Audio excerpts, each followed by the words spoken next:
What up? I got Naskin here with me. This ain't a diss song, but yeah, you know what it is. I'm a cheesehead, y'all niggas cheese whiz. Pittsburgh Steelers, that's nothing. That Super Bowl ring, that's nothing. Pull up in your town when you ever had a 6'8" tackle? Yeah, he's pretty tall. I noticed that's obviously the first thing you notice when you meet him. But no, excited to have him with us and get him into the mix. Everybody's tall compared to us, though. That's true, and myself. What does Brian have to show you between now and noon Sunday, or I guess 10:30 a.m. Sunday? Just that he's feeling good and ready to go, and obviously you got to get the clearance from the medical staff. But he went through practice today. I thought he did a nice job, and we'll see how he feels tomorrow. Because a lot of times that doesn't really, the soreness or whatever won't show up for another day. Going back to Jared, obviously Goody made the claim, and you have an exemption here to see him work. At this point, is it kind of up to you and Luke and Steno to see where he's at physically in this kind of window, if he can be what you think he could be, I guess? Is it kind of up to you guys at this point, or are you be working with Goody on?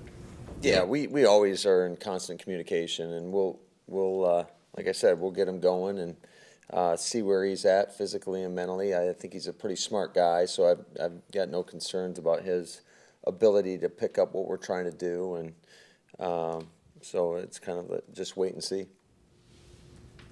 Potentially, I mean, assuming it does work out with him, just how nice is it from your perspective to have a proven tackle where, maybe Billy be really good at it, but you're not playing musical chairs, and maybe Alex will be really good, but at this point he's only, pretty new into his career. Yeah, no, it's definitely welcome to have a veteran that's played a lot of ball, and he's done it for a long time, and so we'll just see how it, like I said, we'll see how it plays out here in the next couple weeks. Matt, this was obviously a challenging week coming off of late game, how the game went, holiday mixed in, long travel. How do you think, I know it doesn't guarantee a great performance on Sunday, but what'd you think of the week? Yeah, I thought our guys responded well in terms of, I feel like they got back to our process and how we go about preparing for the Giants. I felt like they were locked in mentally. I thought the effort was really good on the field, and now, like we said so many times, though, you got to go out there and do it, and the play will speak for itself. Sounds like it's going to rain and/or snow on Sunday. How closely do you keep track of that, and how does that impact your preparation? Well, it sounds like great Green Bay weather, right? Rain and snow. No, it's going to be, that's what I've seen on the forecast, that it could be that freezing rain type mix, and I think you can't control that stuff. So both teams are going to have to deal with it, and it hasn't really affected the way we plan. But certainly there's some times where weather can be a factor, and you got to make those adjustments on game day.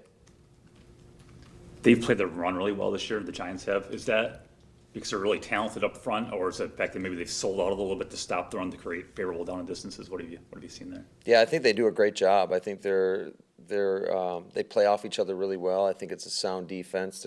They gap control. They got some big guys in the middle and that are really talented too. So I think they've got a pretty good mix going on between their scheme and their players. I'm just curious, what are your thoughts about running quarterback sneaks? Some coaches won't do them at all.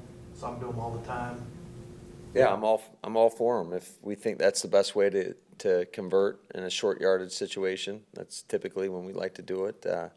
But it just depends, what type of a look are you getting? Are you getting, double A gaps? That typically is not the best for a quarterback sneak, and or are you getting double three techniques, and then you got an opportunity to get 1 or 2 yards. So I think it's all predicated on the situation. Excluding late game scenarios where maybe you're trying to catch up, generally, when you're thinking about fourth down or going for it on fourth down, is that a decision you're making as a play caller as you're getting the ball on, let's say, favorable down distance or starting field position, that first down, you're thinking, hey, we're in a spot where 4 downs is I'm good to go. Do you kind of make that call early, or is that a feel thing in the moment? Yeah, I think it's more of a feel thing in the moment, and a lot of times you decide that when you get into a situation where maybe you've just made your second down call, and you're thinking, all right, I've got 2 downs right here in this whatever situation it is, and then if you provided you stay on track and you get into a 4th and short, then you go for it. But if you get sacked or go backwards on second down or end up in a 4th and long, you just, at that moment in time, you decide to punt it. Is there a definite stop sign? Because, I mean, just in the last few weeks, we've seen some coaches 4th and 6, 4th and 9, and they're kind of in that gray area of other side of the field, but near midfield where it's just, hey, we like those odds better. Is there, again, a stop sign distance for you there, or is it, again, just kind of feel? Yeah, I would say it's all feel in terms of how do you feel about the plays that you got in that area as well, and what is the flow of the game? How are we doing? Really, how are we doing as a team, both offensively? How is our defense playing? And then you make your decision from there. So speaking of 4th downs, you faced a lot of them because you've struggled on 3rd down, obviously, on Sunday night.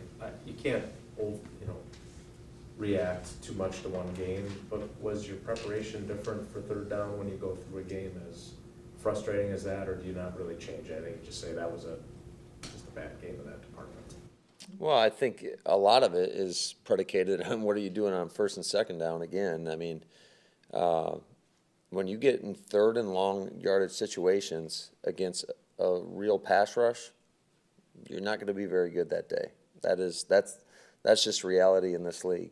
And so the emphasis has been on 1st and 2nd down. We've got to be more efficient so you can get into those 3rd and short yardage situations, or shoot 3rd and 6 or less. I think we've been pretty solid.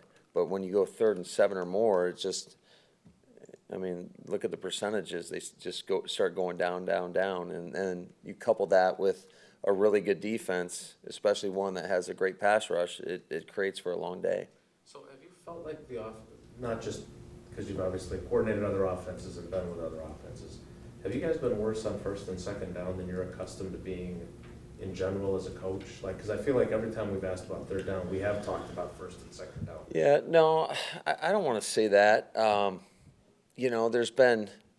There's been just circumstances that have come up, and whether it's you get a penalty on 1st down, you get in a get back on track situation. That's where I think, just looking at myself, having a better plan for those get back on track situations to help get us in a 3rd and a manageable situation. So, that's where a lot of that stems for me.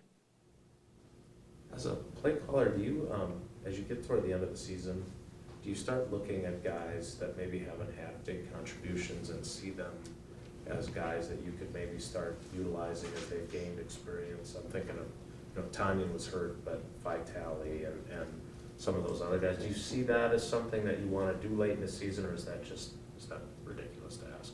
No, I think that's a legit question in terms of, to me, it's all about how can we put people in certain situations to exploit matchups. That's really what this game comes down to, is how can you put your best in. If you see a weakness in that defense, how do we put our guy in position to go attack that? And so certainly personnel always is a driving factor in your decision making.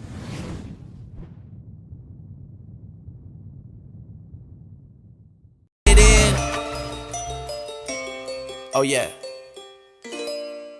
Young Moolah, baby.